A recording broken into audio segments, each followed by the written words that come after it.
2-3 మద్యం సీసాల కన్నా ఎక్కువ ఇవ్వరండి. ఎందుకు ఇచ్చారంటే ఆడేదో మిస్యూజ్ చేస్తాడని డౌట్‌తో ఉంటాడు. ఇదేంటి ఇదే పని. ఆల్రెడీ అనుభవం ఉంది కాబట్టి అన్ని షాపుల్లో వెళ్ళి 3 సీసాలు చొప్పున వసూలు చేస్తే ఒక కేసు తయారైపోతుంది. ఒక కేసు వచ్చిందంటే ప ప ఒక కేసు 99 బ్రాండ్ లిక్కర్ కొనుక్కున్నాడంటే అతనికి 18 సీసాలు ఓఏబీ తయారు చేసుకోవచ్చు ఒక రోజుకి. అలా రెండో రోజు వెళ్తాడు. మళ్ళీ ఇంకో కేసు కొంటాడు. అలా కొనుక్కొని చేసి 2-3 రోజులు ప్రాసెస్ చేసుకుంటే 4-5 రోజుల్లో ఆడు మిల్లు ఒక 5 కేసులు తయారు చేసుకొని బయట అమ్మేసుకుంటాడు. ఇక రెండో వృత్తి లేకుండా చేసి ఇతను మంచిగా చదువుకున్నాడు. కాబట్టి అతను వాళ్ళ ఫ్యామిలీ బ్యాక్గ్రౌండ్ కూడా ఏంటంటే వాళ్ళ ఫాదర్ కూడా నాటుసారా విక్రయదారుడు అతను గతంలో. ఇప్పుడు మానేశాడు. గతంలో ఉండి అతని మీద కేసులు కూడా ఉన్నాయి. అతను ఇది బ్యాక్గ్రౌండ్ అతనిది. కాబట్టి ఇలాంటి గ్రామాల్లో ఏమైనా జరుగుతుంటే మా దృష్టికి తీసుకొస్తే ఇమీడియట్గా దాన్ని అరికడతాం. ప్రస్తుతానికి 2 అరెస్ట్ చేసామండి. ఎవరైతే ఈ ఫేక్ క్యాప్స్ సప్లై చేశారో అతన్ని కూడా అరెస్ట్ చేస్తున్నాం.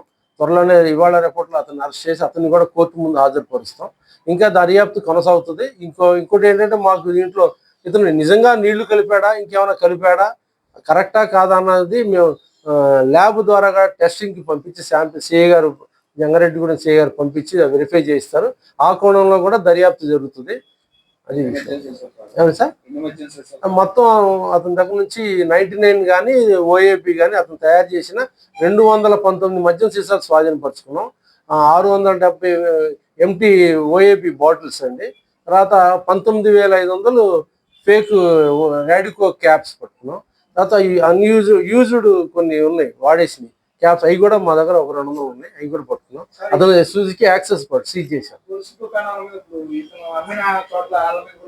అది దర్యాప్తు జరుగుతుంది. దర్యాప్తు ఇప్పుడు ఇంట్రాగేషన్లో అది కొన్ని చెప్తాడు, ఎక్కడికి ఇచ్చాడు, ఎవరికి ఇచ్చాడు అనేది ఆ దర్యాప్తు కూడా కొనసాగుతుంది. దాంట్లో ఆ విధంగా కూడా మేము ఆలోచించి అది చేస్తాం.